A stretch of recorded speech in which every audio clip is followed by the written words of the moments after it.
الحمد لله رب العالمين والصلاة والسلام على النبي الأمين وعلى آله وصحبه أجمعين إلى يوم الدين. أما بعد، فأعوذ بالله من الشيطان الرجيم. بسم الله الرحمن الرحيم. ضرب الله مثلا رجلا فيه شركاء متشاكسون ورجلا سلما لرجل. صدق اللہ العظیم. خرد نے کہہ بھی دیا لا الہ تو کیا حاصل، خرد نے کہہ بھی دیا لا الہ تو کیا حاصل، دل و نگاہ مسلمان نہیں تو کچھ بھی نہیں. عزیزان گرامی قدر اور فرزندان اسلام، آزاد ہندوستان کی تاریخ میں 2 دن انتہائی اہمیت کے حامل ہیں. ایک 15 اگست جس میں ملک انگریزوں کے چنگل سے آزاد ہوا، دوسرا 26 جنوری جس میں ملک جمہوری ہوا، یعنی اپنے ملک میں اپنے لوگوں پر اپنا قانون لاگو اور نافذ ہوا. اپنا قانون بنانے کے لیے ڈاکٹر بھیم راؤ امبیڈکر کی صدارت میں 29 اگست 1947 کو 7 رکنی کمیٹی تشکیل دی گئی تھی، جس کو ملک کا موجودہ قانون مرتب کرنے میں 2 سال 11 ماہ اور 18 دن لگے. دستور ساز اسمبلی کے مختلف اجلاس میں اس نئے دستور کی ہر شق پر کھلی بحث ہوئی. پھر 26 نومبر 1949 کو اسے قبول کر لیا گیا اور 24 جنوری 1950 کو ایک مختصر اجلاس میں تمام ارکان نے نئے دستور پر دستخط کر دیا. البتہ مولانا حسرت موہانی نے مخالفت کرتے ہوئے دستور کے ڈرافٹ پر ایک نوٹ لکھا کہ یہ دستور برطانوی دستور کا ہی اجرا اور توسیع ہے، جس سے آزاد ہندوستانیوں اور آزاد ہند کا مقصد پورا نہیں ہوتا. بہرحال 26 جنوری 1950 کو اس نئے قانون کو لاگو یعنی نافذ کر کے پہلا یوم جمہوریہ منایا گیا. اس طرح ہر سال 26 جنوری جشن جمہوریت کے عنوان سے منایا جانے لگا اور 15 اگست 1947 کی طرح یہ تاریخ بھی ملک کا قومی اور یادگار دن بن گیا. یہ تو 26 جنوری کی بات ہوئی. اب آئیے یہ سمجھیں کہ اس روز جمہوریت اور 26 جنوری کے نام پر جشن کیوں مناتے ہیں. سامعین کرام، بہار اور جشن کا یہ دن 1-2 انگلی کٹا کر نہیں ملا، 1-2 سال احتجاج کر کے نہیں ملا. اگر آپ 1857 کی بغاوت سے تاریخ کا حساب کریں گے تب بھی 1947 تک 90 سال بنتے ہیں. یہ سچ ہے کہ 18ویں صدی میں مغل سلطنت کے زوال سے انگریزوں کو عروج ملا، مگر انگریزوں کا پہلا جہاز 1601 میں دور جہانگیری میں ہی آ چکا تھا. اس حساب سے ہندوستان جنت نشان سے انگریزوں کا انخلاء 47 میں 346 سال بعد ہوا. اس دوران کی ایک طویل داستان لکھی گئی جس کا ہر صفحہ ہندوستانیوں کے خون سے لت پت ہے. جذبہ آزادی سے سرشار اور سر پر کفن باندھ کر وطن عزیز اور اپنی تہذیب کی بقا کے لیے بے خطر آتش فرنگی میں کودنے والوں میں مسلمان صف اول میں تھے. جنگ آزادی میں مسلمانوں کی قربانی الگ کر دیں تو ہندوستان کبھی آزاد نہیں ہوگا اور تاریخ آزادی ہند کے ساتھ انصاف نہیں ہوگا. آزادی ملنے کے بعد سب سے بڑا مسئلہ یہ اٹھا کہ ملک کا دستور کیسا ہو، مذہبی ہو یا لامذہبی، اقلیت و اکثریت کے درمیان حقوق کس طرح طے کیے جائے. آزادی کے بعد ملک میں سیکولر جمہوری نظام نافذ کرانے میں جمعیت علماء ہند کا رول نظر انداز نہیں کیا جا سکتا. جمعیت کے ناظم عمومی مولانا حفظ الرحمن سیوہاروی نے بحیثیت رکن دستور ساز اسمبلی اقلیتوں کو مراعات دلانے میں نمایاں حصہ لیا.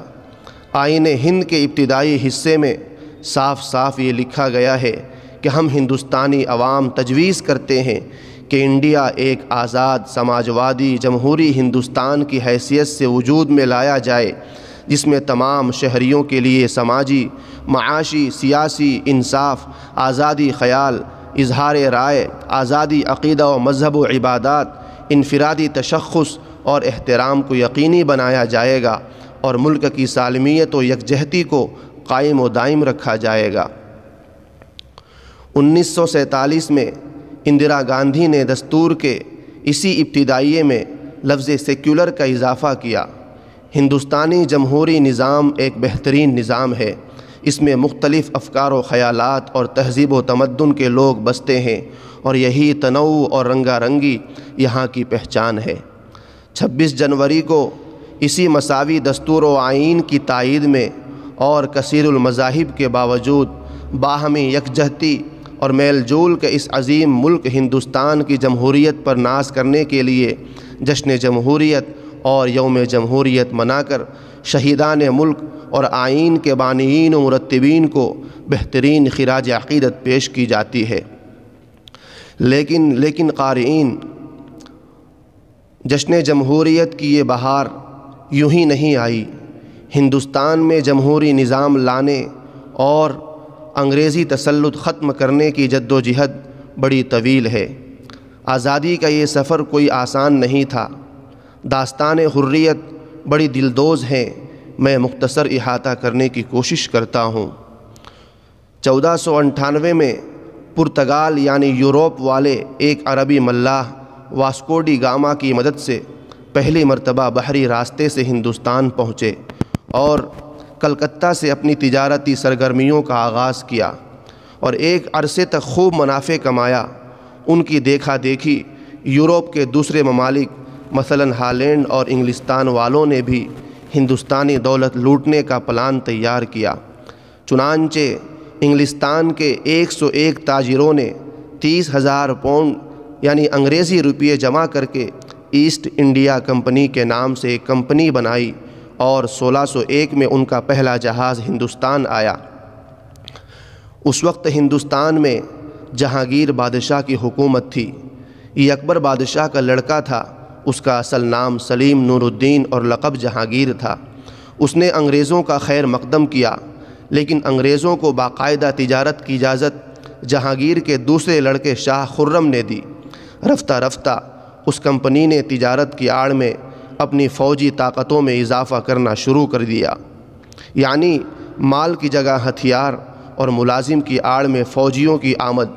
لیکن مرکز میں مغلیہ سلطنت اس قدر مضبوط تھی کہ انگریزوں کو خاطر خواہ کامیابی نہیں ملی۔ شاہ جہاں کے دوسرے لڑکے اورنگزیب عالمگیر کی وفات کے بعد مغلیہ سلطنت کمزور ہونے لگی۔ 18ویں صدی میں مغلیہ سلطنت کی عظمت کا سکہ کمزور ہوتے ہی طوائف الملوکی کا دور شروع ہو گیا۔ عیار اور شاطر انگریزوں نے پورے ملک پر قبضے کا پلان بنا لیا۔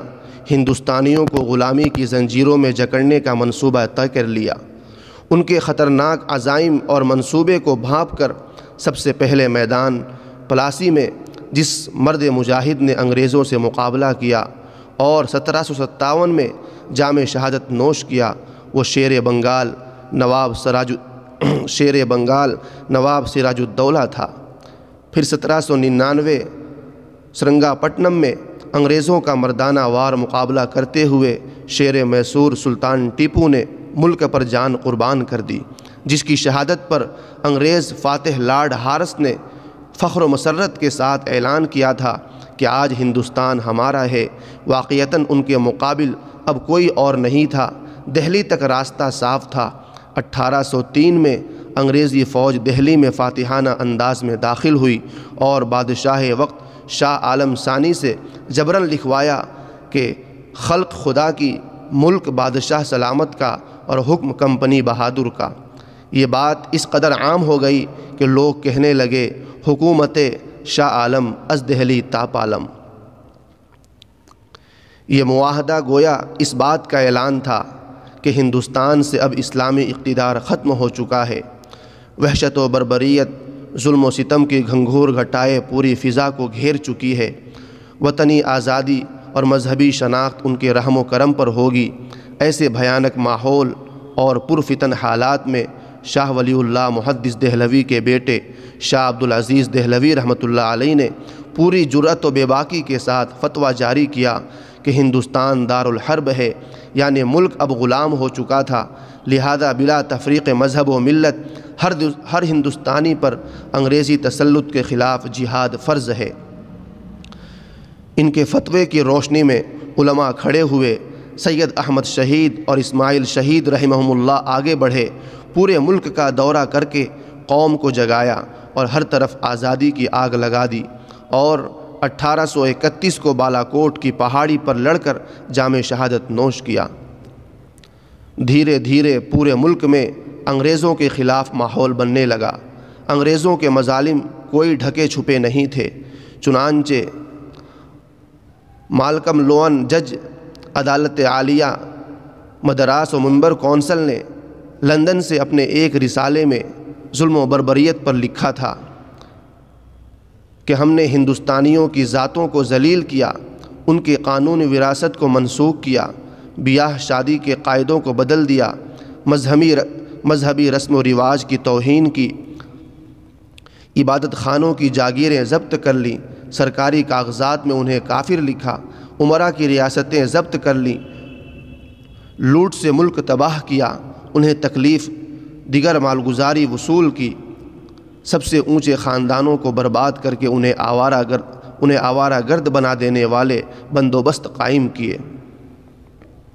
1857 میں پھر دہلی کے 34 علماء نے جہاد کا فتویٰ دیا، جس کی وجہ سے معرکہ کارزار پھر گرم ہو گیا۔ دوسری طرف انگریزی فوجیں پورے ملک میں پھیل چکی تھی اور ہندوستان سے مذہبی بیداری و سرگرمی ختم کرنے کے لیے انگریزوں نے بے شمار عیسائی مبلغین پادری کو میدان میں اتار دیا تھا، جسے انگریزی فوج کی پشت پناہی حاصل تھی، جو جگہ جگہ تقریریں کرتے اور عیسائیت کا پرچار کرتے۔ اسی دوران یہ خبر گشت کرنے لگی کہ انگریزی حکومت نے ہندو مسلم کا مذہب خراب کرنے کے لیے اور دونوں کے درمیان اختلاف پیدا کرنے کے لیے آٹے میں گائے اور سور کی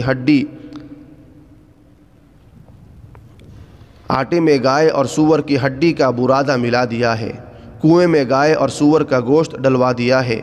ان واقعات نے ہندوستانیوں کے دلوں میں انگریزوں کے خلاف نفرت کی ایک آگ لگا دی۔ ان کی ان مذہب مخالف پالیسیوں کی وجہ سے انگریزی فوج میں ملازم ہندو مسلم سب نے زبردست احتجاج کیا۔ کلکتہ سے یہ چنگاری اٹھی اور دھیرے دھیرے بارکپور، امبالہ، لکھنؤ، مراد آباد اور سنبھل وغیرہ پہنچتے پہنچتے شعلہ بن گئی۔ احتجاج کرنے والے سپاہی اور انقلابی منگل پانڈے اور ان کے ساتھیوں کو پھانسی دے دی گئی، اور جہاں جہاں احتجاج ہوا اس پر سنجیدگی سے غور کرنے کے بجائے سخت قوانین بنا دیے گئے۔ احتجاجیوں کی بندوقیں چھین لی گئی، وردیاں پھاڑ دی گئی۔ دوسری طرف 1857 میں ہی جبکہ ہر طرف بغاوت کی لہریں پھوٹ چکی تھی، لوگ ادھر ادھر سے آ کر حاجی امداد اللہ مہاجر مکی کی قیادت میں انگریزوں سے مقابلے کے لیے بےتاب تھے۔ بانی دارالعلوم دیوبند مولانا قاسم نانوتوی رحمۃ اللہ علیہ، مولانا رشید احمد گنگوہی، مولانا منیر و حافظ ضامن شہید رحمہم اللہ بطور خاص حاجی صاحب کی قیادت میں شاملی کے میدان میں انگریزوں کا مردانہ وار مقابلہ کیا ہے۔ دوسری طرف جگہ جگہ بغاوت پھوٹنے کے بعد زیادہ تر انقلابی فوجیوں نے دہلی کا رخ کیا اور جنرل بخت خان کے ساتھ مل کر پورے عزم و حوصلے کے ساتھ دہلی شہر اور مغلیہ حکومت کا دفاع کرتے رہے۔ نانا صاحب، تاتیا ٹوپے، رانی لکشمی بائی، رانا بینی، مادھو سنگھ وغیرہ بھی پیش تھے، مگر انگریزوں کے منظم فوج کے سامنے بغاوت ناکام ہو گئی اور انگریزوں نے 20 ستمبر 1857 کو لال قلعے پر باقاعدہ قبضہ کر لیا اور سلطنت مغلیہ کی آخری چراغ بہادر شاہ کو گرفتار کر کے رنگون یعنی برما جلاوطن کر دیا گیا۔ قارئین کرام اور سامعین کرام، 57 کی بغاوت جسے انگریزوں نے غدر کا نام دیا تھا، ناکام ہونے کے بعد انگریزوں نے ظلم و ستم کی جو بجلیاں گرائی ہیں، الامان والحفیظ، چونکہ مسلم عوام اور علماء صف اول میں تھے اس لیے بدلہ بھی ان سے خوب لیا گیا۔ مولویت بغاوت کے ہم معنی قرار دے دی کہ ایسٹ انڈیا کمپنی کی طرف سے یہ حکم جاری کیا گیا تھا کہ لمبی داڑھی اور لمبے کرتے والے جہاں بھی ملے تختہ دار پر چڑھا دیا جائے۔ قتل و پھانسی کا یہ سلسلہ تقریباً 2 ہفتہ چلتا آ رہا تھا۔ ایک ہندو مورخ میوار امگپت کے بقول ایک اندازے کے مطابق 1857 میں 5 لاکھ مسلمانوں کو پھانسیاں دی گئی۔ ایڈورڈ ٹامس کی شہادت ہے کہ صرف دہلی میں 500 علماء کو تخت دار پر لٹکایا گیا۔ ابھی تک گاندھی جی یا کانگریس کا وجود نہیں ہے، کیونکہ گاندھی جی 1869 میں پیدا ہوئے تھے۔ 30 مئی 1866 کو اکابرین امت اور یہی بچے کھچے مجاہدین نے دیوبند میں ایک مدرسے کی بنیاد ڈالی، جو آگے چل کر دارالعلوم دیوبند کے نام سے مشہور ہوا۔ 1878 میں اسی درسگاہ کے ایک فرزند مولانا محمود حسن دیوبندی نے، جو آگے چل کر شیخ الہند کے نام سے مشہور ہوئے، انگریزوں کے لیے مسلسل درد سر بنے رہے۔ 1919 میں ہی امرتسر کے جلیانوالہ باغ کے ایک جلسے میں انگریزوں کی فائرنگ سے ان گنت ہندو مسلم کا خون بہا۔ 1920 میں شیخ الہند نے ترک موالات کا فتویٰ دیا، جسے مولانا ابو المحاسن سید محمد سجاد بہاری نے مرتب کر کے جمعیت کی طرف سے شائع کیا۔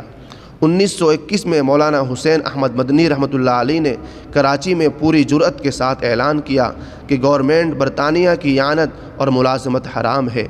1922 میں ہندو مسلم اتحاد ختم کرنے کے لیے انگریزوں نے شدی اور سنگٹھن تحریکیں شروع کی، جس کی وجہ سے فرقہ وارانہ فساد پھوٹے۔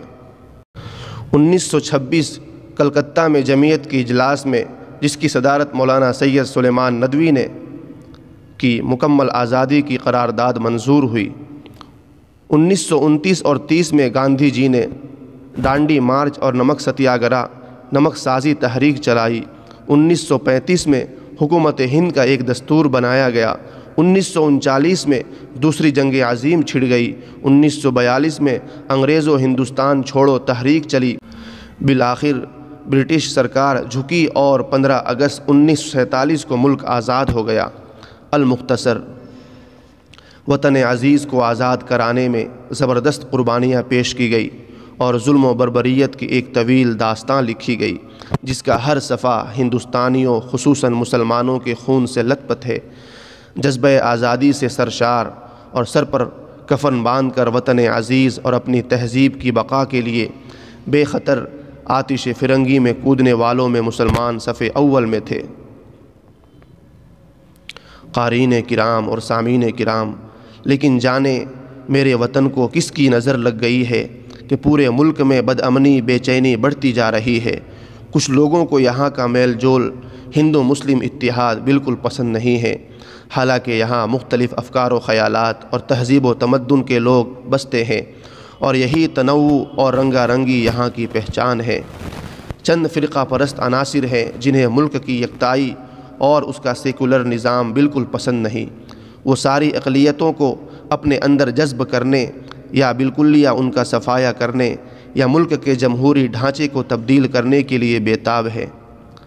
بڑے تعجب کی بات ہے، جن کا جنگ آزادی میں کوئی رول نہیں، وطن کی تعمیر میں کوئی کردار نہیں، بلکہ ان کے سروں پر بابائے قوم گاندھی جی کا خون ہو، جس کی پیشانی پر مذہبی تقدس کو پامال کرنے کا کلنک ہو، اور جس کے سروں پر ہزاروں فسادات، لاکھوں بے قصور انسانوں کے قتل اور اربوں کھربوں کی تباہی کا قومی گناہ ہو، اس کے نظریات کی تائید کیسے کی جا سکتی ہے؟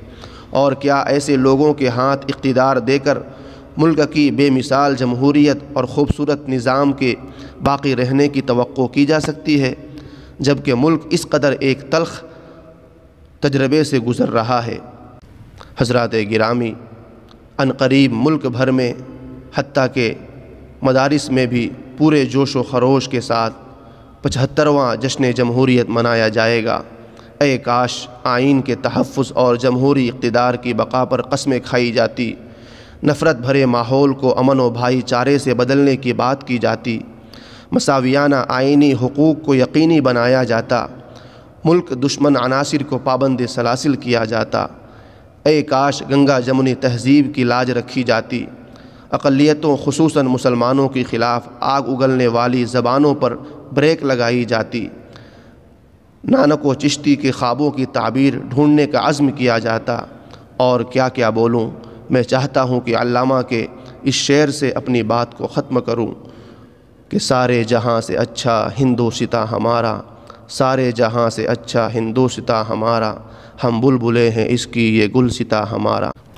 محترم دوستوں اور بزرگوں، اگر آپ اس تقریر کی PDF فائل ڈاؤن لوڈ کرنا چاہتے ہیں تو ہماری ویب سائٹ دینیاتمکتب.com پر جا کر وہاں سے بآسانی ڈاؤن لوڈ کر سکتے ہیں۔ ایک گزارش اور ہے کہ اس تحریر کو پڑھنے میں مجھے کہیں غلطی ہوئی ہو تو اس کے لیے میں معذرت خواہ ہوں۔ شکریہ، جزاک اللہ خیرہ۔